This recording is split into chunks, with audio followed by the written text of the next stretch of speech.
Hello. Today I would like to explain what is decompression dives. I mean these deep dives, how we're changing the gases, just because simply some of you asking. Alright, first of all, remember this is not a course, this is just a simple explanation, because I'm uploading videos where we're diving to 60 meters and maybe someone think that they also can do it. I just want to explain how serious it is and that it's without proper training it's not a good idea to do anything of this. Some diving organizations accept that people with a recreational diver license dive down to 60 meters.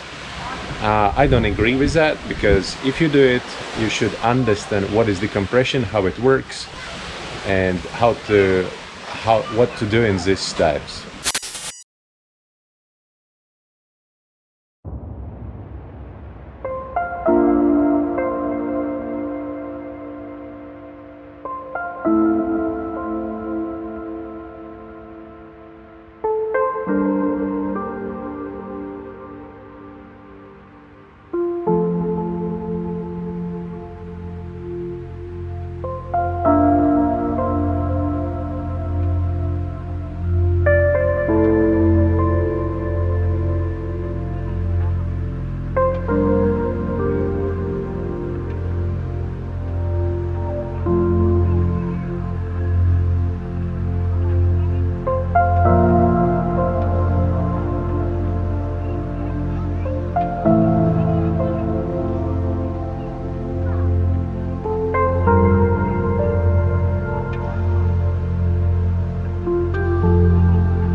And all this explanation will be like for, I don't know, like to explain in really simple words.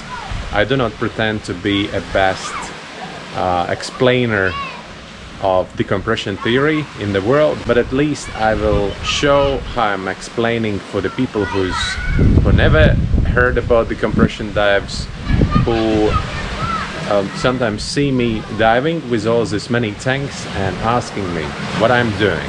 So what is the decompression? Decompression actually happens during any single dive because we breathing compressed air, and part of this gas what we're breathing underwater is also nitrogen. And nitrogen is not used by our body because the molecule becomes smaller, it gets into your body, and that's what makes all the trouble. And I've been talking about that already previously. Imagine this is a pool, and in this pool there are two swimmers. One is fast and one is slow. Like for example, you decided to swim 15 pools back and forth. So you are the fast swimmer, I mean in this case it's me, and the compression is a slow swimmer. So that's how it works. So basically you going down, and now depending on how long you will stay underwater, the compression will also come to the depth. With the going up, it's pretty much the same. Just now you are like two buddies who's going for hiking in a mountain. So one is faster, one is slower. Again, the compression is slower than you. And now you are that good buddy who's going a little bit up and then waiting for the buddy. When the buddy reach you, then you go again a little bit up and waiting again. Going up, waiting again. If you don't care about your hiking buddy and go all the way up to the surface, so then you will simply get the compression sickness because you've been really bad buddy and didn't wait for your deco buddy. So that's how it all works, in a really simple words. You can use this one to even explain to the kids. So this way, when you're going up, you usually make stops, and the distance between the stops usually is 3 meters. So as you can see here, 21, 18, 15, 12, 9, and last stop it is at 6. You can make also 3 meter stop, but it's pretty challenging in most situations because it's pretty wavy. How long to stop on each of them?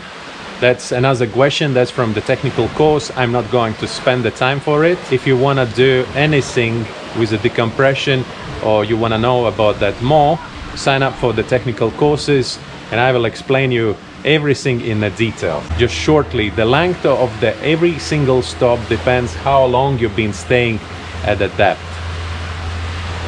All right, and then there is another thing what I would like to talk about is to accelerate or to speed up these stops. So then we're using nitrox, like for example nitrox 50 and pure oxygen. Because for example, if you will stay at 60 meter depth, and our bottom time for 60 meter depth was 15 minutes.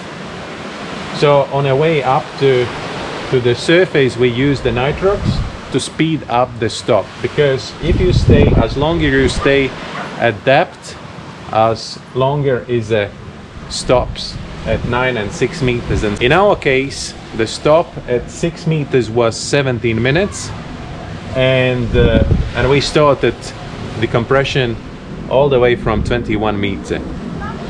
We didn't use 100% because if you're doing these dives down to 50 meters, the difference between breathing pure oxygen at 6 meters or 50% nitrogen at 6 meters, it doesn't give that big difference.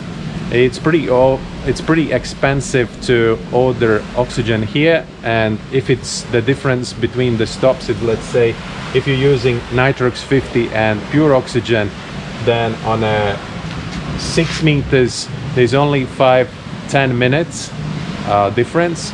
And since we have a really beautiful shallow part of the reef where we can do all the decompression at this 6 meters, and the 10 minutes doesn't matter anymore for us. Even it would be 20 minute difference, it's still fine, because usually like in Bunutan we are drifting in the shallow part, and anyways we have to reach the exit point.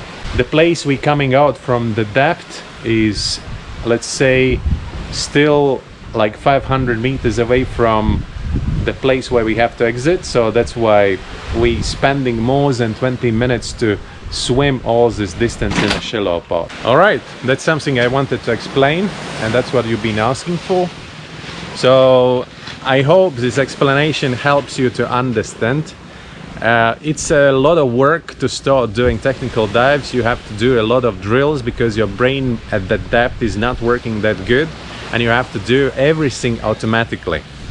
without, it's like a switching gears in a car as if you're driving manual. All right, thank you very much for watching me today again. Follow, subscribe, thumbs up button, please smash it, and see you tomorrow again. Bye.